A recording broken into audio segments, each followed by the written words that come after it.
ちゃんたちにねずみちゃんのおもちゃを買ってきました。これはねずみちゃんの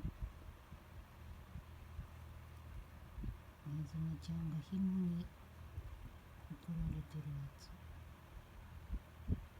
なんかチューチュー鳴くみたいです。これはねずみさん買ってきました。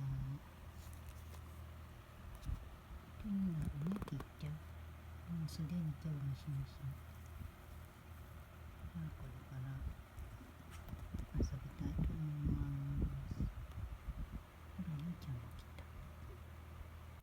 早速遊びたいと思います。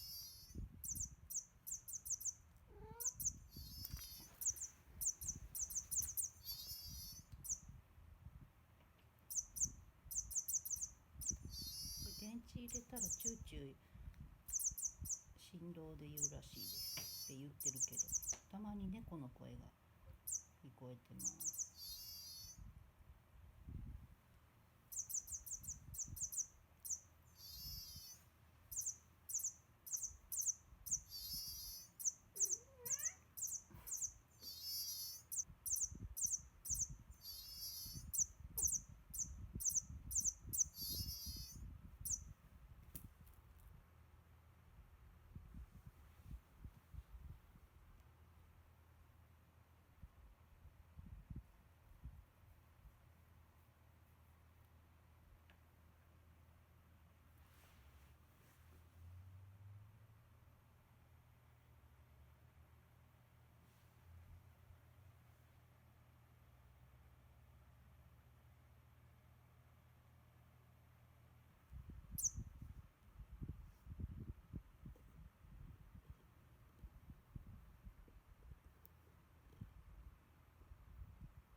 おお、一周してきた。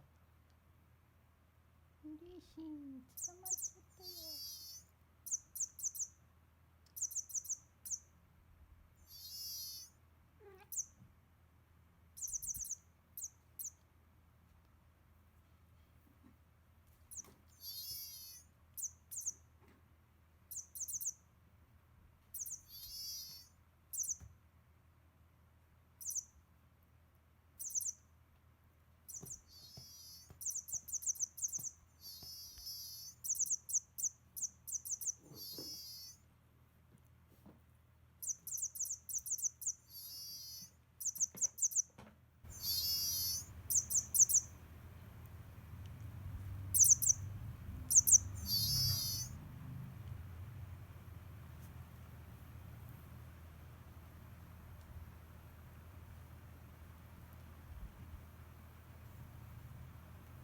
上がったり下がったり、チューチューが上がったり下がったりだよ。